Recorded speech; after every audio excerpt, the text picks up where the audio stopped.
Bienvenue dans ce nouvel after du Brasserie Crew. Qu'est-ce que c'est l'after du Brasserie Crew? C'est assez simple, je vais vous expliquer. En fait, ce sont des thèmes qu'on prend et du coup, on se fait un petit top entre nous et on essaye de justement de se remémorer le bon vieux temps pour le meilleur ou pour le pire.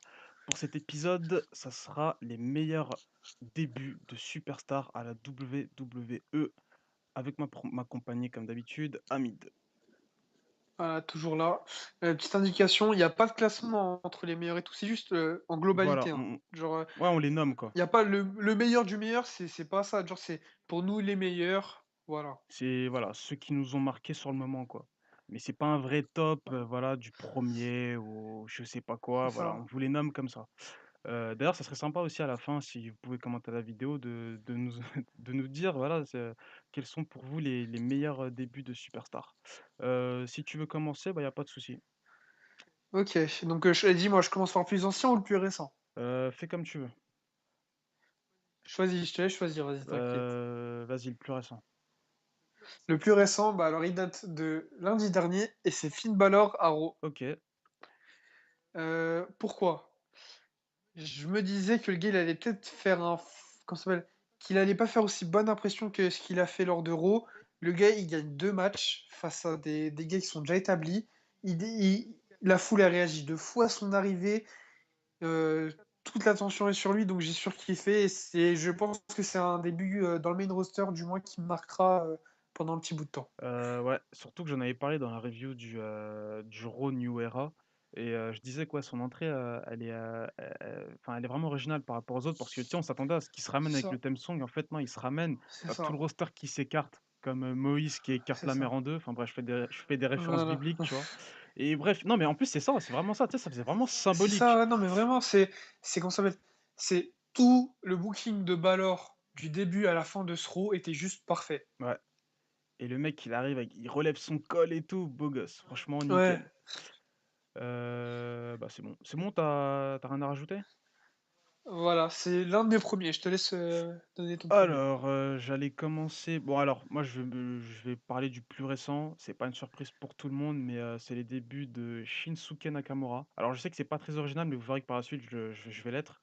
Peut-être un peu trop, mais je vais l'être. Shinsuke Nakamura, son arrivée à la WWE a été très bien gérée. C'est-à-dire que le Ouais. theme song, si je me trompe pas, le theme song, c'est bien un theme song qui a été géré par, les productions WWE, c'est pas son theme song à lui, Oui, oui, non, non, c'est pas le theme song qu'il avait à la New OK. Japan. Ils ont pas réussi à avoir les droits, en OK fait. et ben, il me semble que c'est, CFO, le groupe, qui gère les musiques à la WWE. Si, FOS, ouais. À noter que, je sais pas si vous avez remarqué, mais l'intro du thème de Nakamura, c'est un peu le même, c'est inspiré fortement, je trouve, de la musique de Dark Vador dans les Star Wars, quand Dark Vador débarque, les musiques Ah ouais, d'ambiance. maintenant que tu le dis, ouais, ouais, ouais. Ouais, Ouais, son entrée, elle est juste oufissime, quoi. Je veux dire, il y a pas un seul mec qui a détesté, je pense, en tant que fan de catch. enfin si, tous ceux qui ont des réactions, tu sais, comment ça s'appelle? J'ai oublié le nom. Tu sais, dès qu'ils voient des lumières fortes Ah ou oui, oui, trucs, oui. ils font des crises. Non, c'est Si, pas les si, si, c'est si, ça, c'est c'est ça, ça, c'est les ça. épées. Ouais, non, mais Eux, ils ont pas ouais, ils ont kiffé, pas eux. kiffé, ils ont pas kiffé. Mais je veux dire, l'intro, tout, mais vraiment tout était géré à la perfection et le show dans lequel il a fait ses débuts aussi était le C'est l'un choix des tout parfait. meilleurs. Parce que dans le main roster, ça serait pas pareil. Il y aurait plein de gosses, qui seraient dit: «C'est qui chinois?» alors que le mec, c'est une légende, tu vois ce que je veux dire? Donc voilà. Moi, j'ai surkiffé son début et je pense que pas mal de gens seront d'accord pour dire que Shinsuke Nakamura, c'est l'un des meilleurs débuts, dans l'histoire de la WWE. À ton tour. Totalement d'accord. Alors, en 2e choix, donc encore, on fait du plus récent, plus ancien. C'est, Kevin Owens à Raw ou ouais, à Raw, parce que je pense que toi, tu as choisi l'autre. Concrètement, ce gars-là, il arrive en tant que NXT Champion, il fait face à John Cena et il lui dit concrètement: «On va s'affronter, mais ça sera quand je veux et où je veux». Il vient, il lui met sa powerbomb, il finit, le segment, pas au-dessus du corps de Cena en mode, voilà, tu vois? C'est comme ça que tu établis une future top star. C'est juste Ouais. nickel. Malheureusement, la suite, n'est pas pas aussi glorieuse. Ouais, n'en parlons pas ou je vais m'énerver. C'est le mec. La transition est parfaite parce que moi, dans mon classement des meilleurs débuts à la WWE, c'est Kevin Owens, mais à NXT cette fois-ci. Je sais plus c'était Ouais. quoi le nom du takeover, mais si. Takeover, Revenge, Ouais, il me enfin semble. bref, c'était un takeover et c'est l'opener. Kevin Owens fait son début, dans l'opener face à CJ Parker, le jobber de luxe qui prend des dérouillés à chaque fois, lors des takeovers, enfin Ouais. du temps où il était encore à NXT et Owens, il fait une prestation de taré et c'est vrai que c'était assez étonnant pour, le fan catch moyen de la WWE de voir un mec du gabarit de Owens faire les moves qu'il fait.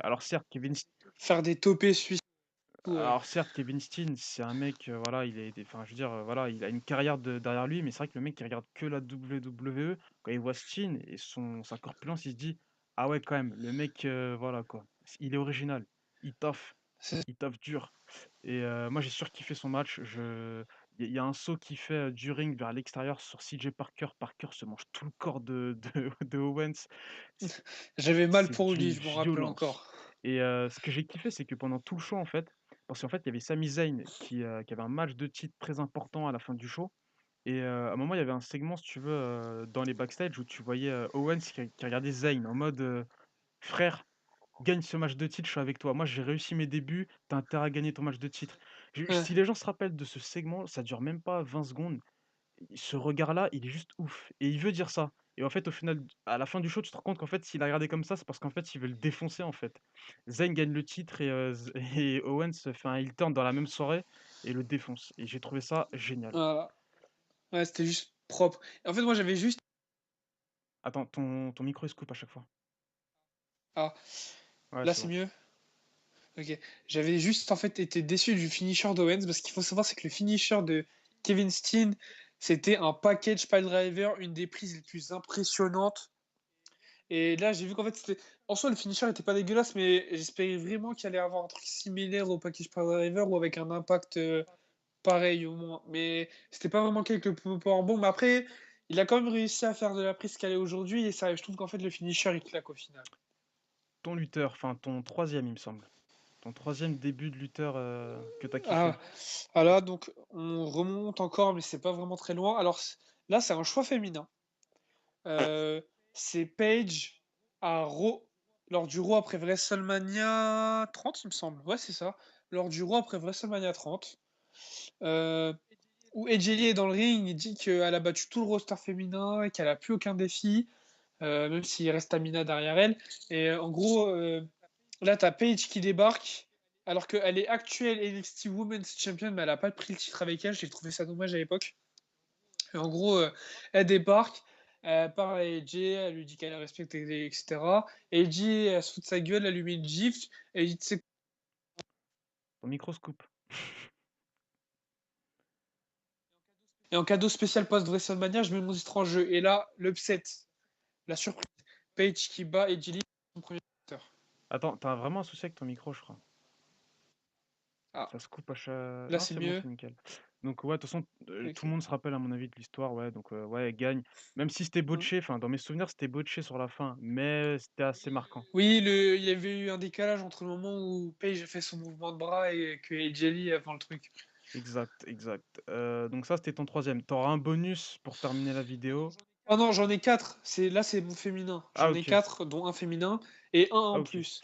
Moi, mon troisième, ça va être, les débuts de la Nexus dans le main roster. Ah, je l'avais oublié, bien Moi, vu. c'était, enfin, ça avait fuité nulle part. À aucun moment, parce que voilà, voilà, si vous êtes fan de catch, vous savez très bien qu'il y a énormément de choses qui fuitent sur internet et nous, comme des débiles, on jette dessus, on les lit et puis après on gueule sur les shows. Mais là, c'était l'une des rares news qui avait pas fuité. On regarde le show tranquille, c'était John Cena contre je sais plus qui. CM Ouais, Punk. contre CM Punk et là, tu Nexus qui débarque et moi qui matais NXT la première saison et qui était vraiment à fond derrière ce show, parce que la première saison était vraiment pas trop dégueulasse, même s'il y avait des épisodes qui faisaient un Ouais. peu penser à Interville, mais c'était vachement cool, quoi. Je veux dire, l'arrivée de ce gang, Michael Tarver avec son bandana là, en mode, gangster, Ouais. même Daniel Bryan, on sait pas ce qu'il foutait là. D'ailleurs, il a fait une soumission sur, Justin Roberts qui lui a valu quelques soucis. En fait, il l'a étranglé avec la cravate et il lui a craché dessus, il a craché sur Sina, ce qui a fait qu'il a été viré pendant un mois, même pas en Voilà, fait. mais c'était un choc, quoi. Tous ces mecs, voilà, qui avaient envie de marquer un coup dans le main roster et du coup, ils s'en sont pris à John Cena, la face de la compagnie, dans le main event d'un Raw banal et j'ai trouvé ça Mm. excellent. moi, en fait, je m'en rappelle parce que c'était une période où je suivais le catch, mais pas encore à fond et que genre je lisais pas les news.